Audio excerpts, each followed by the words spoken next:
In this video, I'll uncover whether or not you can actually fast if you have low blood sugar.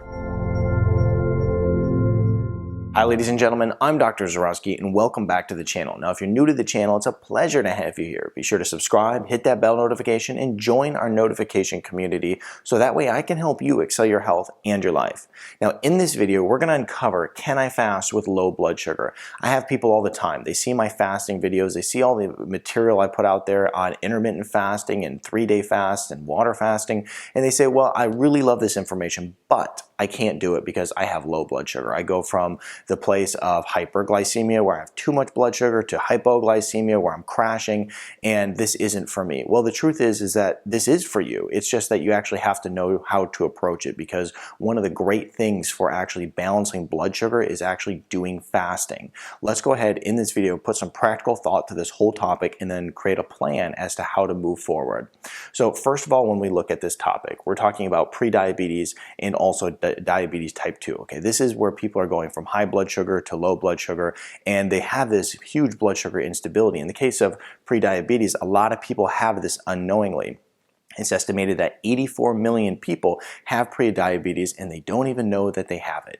And so this is something that is a big problem, because you're going to have those big states of hyperglycemia and hypoglycemia if you have prediabetes. Now, of course, if you have full-blown diabetes, this is a whole nother problem. When we look at diabetes, it essentially means that you have too much sugar in the blood and you have too much sugar in the cell. And what insulin's trying to do is take that sugar out of the blood and pack it into the cell, but the cell is already full. So you end up with this toxic overload of glucose in the body, and then you have this diabetes issue. Now, typically when you go to your doctor, they go, well, let's go ahead and raise insulin levels up. So they give you a medication that just pushes more insulin in, and it doesn't solve the issue, because the issue is the high blood sugar. The issue is not enough insulin. So when we do fasting, it actually does great things for us, because it brings that sugar down. It brings the blood sugar down, the cellular sugar down, and as a result, you become so much healthier for it.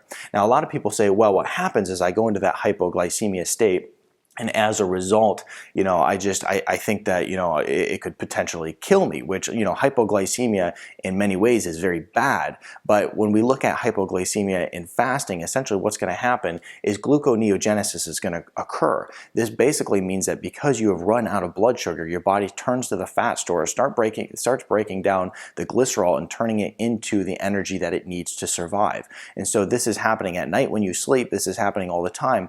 And this is something that is going to happen when you fast. Now, conventional wisdom is almost always wrong, okay? When we look at this issue of low blood sugar and hypoglycemia and the idea that you can't fast because of it, well, it is wrong. It's just like, cholesterol causes heart disease. Well, I recently had a patient that was told by their doctor, when your blood sugar drops low, eat a candy bar, okay? This is not a solution to the problem, because what's happening is the reason that the blood sugar is dropping in the first place in the case that I'm talking about is because people are going and they're having high carb, high sugar meals. They're having these huge insulin spikes, because insulin is so high, what it does is after it deals with the blood sugar drops super low. So it's this massive problem with instability. Blood sugar goes high, insulin spikes up, it drops it too low, hypoglycemia. And so what happens is if you're going and you're just adding a candy bar in, or you're adding a big dose of sugar every time you go and have hypoglycemia, you are just putting fuel on the fire. You are creating more of a problem than what is already existing, and of course, you're going to suffer in your future for it. So we want to make sure that we're not doing that. Now, when we look at fasting in general, the healthy diet is key here. And the reason that it's key is because when people try to get into fasting, a lot of times they're not following a healthy diet. I see all the time, even with young kids who are implementing fasting, or healthy people who are implementing fasting, they're using fasting as a crutch to follow a very horrible diet. And that, of course, is terrible, because you are going to create a pre-diabetic or diabetic condition within your body, creating blood sugar instability. What you're doing is you're just jamming insulin and blood sugar through the roof, and then you're going into that very low blood sugar state when you're fasting.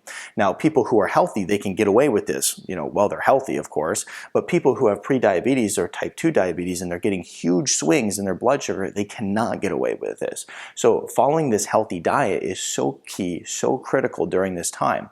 And the reason for that is because when you're actually eating, let's say if you're practicing intermittent fasting, in your eating window, What you want to not be doing is raising your blood sugar high. So following a low carb diet, following a ketogenic diet is all going to be very beneficial. And I teach very in depth on both those topics. I'll put links in the description below to where you can learn more on it. And so we want to make sure that we're following that healthy diet. It is so critical, so important. Now, the next plan of action is this. So first of all, when we look at someone who has a lot of blood sugar instability, a lot of times fasting can be uncomfortable. So what we have to look at doing is, first of all, get into that healthy diet. That's very important. Now, when we look at going into fasting, we want to go slowly, right? Now, just people in general tend to have the problem with going from 0 to 100 like that, okay? Like for people who go to the gym, they want to start losing weight. They haven't been to the gym in 2 years and they go there and start sprinting on the treadmill. Not a good idea. You want to ease into it. And the same goes for fasting. Now, what you essentially want to do is if you're someone who's eating, like, let's say you're eating 4 meals a day, what you can do is you can start by just reducing down to 3 meals a day. Here's even a better start. So once you get on that healthy diet, first of all, stop snacking. So stop snacking between meals. So even if you are eating 5 meals a day, stop snacking between each meal. And then after you accomplish that goal there, then go down to 4 meals a day and 3 meals a day and then 2 meals a day, and you're doing intermittent fasting. And then you can even go down to 1 meal a day if you'd like, and you're doing the 1 meal a day OMAD plan. And so that's how you can actually go in and tackle this. Now, the other thing that you want to do too during this time is typically people who have these issues also want to be adding in sufficient amounts of electrolytes during this process because their body has more instability within it. They tend to shed more electrolytes because their insulin's going high and low and things of that nature. So adding in electrolytes is very powerful. I'll put a link to the electrolyte powder in the description below that we use. Now, the other thing is that if you want to go and learn more about blood sugar instability, I did a video on it. Check that out. It teaches you like pre-diabetes, diabetes, when to know, how to test it, that sort of thing.